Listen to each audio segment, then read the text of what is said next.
Hello, my name is Tess Willmot and I'm part of the Food Plymouth core team. As a child, growing up on a farm in South Devon, I was fascinated by nature. Now, I'm a permaculture designer, creating diverse and edible landscapes for wildlife and people.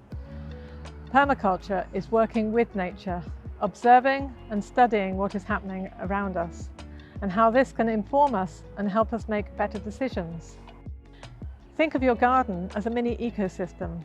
Diversity is key. It all starts with building the soil, having healthier, more resilient plants, and seeing what thrives. So, why is nature-friendly gardening important to me?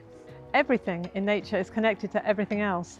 Our gardens can be important wildlife havens for creatures and provide better links through the urban landscape, increasing diversity with wild edges, even in small gardens. This can support a healthy population of beneficial predators, helping keep pest numbers down. The first option is simply leave the weeds alone and enjoy the wildflowers. A common misconception about weeds is that they're not valuable to insects. This is untrue.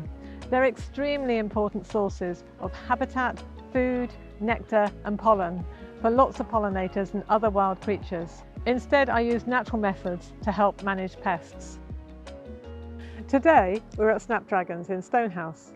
Here we can see some good examples of gardening with natural methods and some useful techniques you might like to try. Start with observation. Remove plants you don't want while they're small and easy to pull up. Sometimes manual removal of plants is the only option, especially if they're obstructing pathways, crowding out your food crops, or they're non-native species outcompeting your wildflowers for space, light and nutrients. Rather than digging the soil and bringing seeds up to the surface, just remove the unwanted plant. Often it simply needs to be cut under the growing point. Get better at recognizing seedlings. You may find some plants you'd like to keep, which can be transplanted carefully to a different part of your garden or added to your salad. I love self-seeding plants, but I only let plants go to seed that I want to grow lots of. Ragwort and thistles have thousands of seeds on one plant, so I remove some of the flowers when they finish flowering before they set seed. Here are some ways to make your garden a haven for wildlife. Start with building a healthy soil enriched with homemade compost. Grow bee-friendly plants and wildflowers, which the pollinators much prefer to the showy double blooms. Companion planting.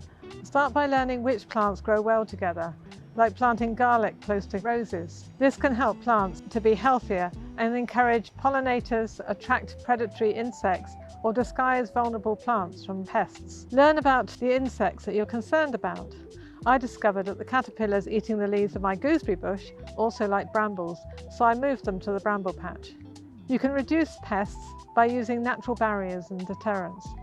With slugs and snails, the best solution is to remove them by hand, especially just after rain or at night. Also, look for places where they hide during the day. Other deterrents include copper tape around pots, beer traps, crushed eggshells and garlic spray. You can protect young seedlings by covering them with a plastic bottle. Not using slug pellets protects larger animals like hedgehogs and thrushes. Have water in your garden. This could be a pond, or just put a shallow bowl out for small creatures and insects to drink in hot weather.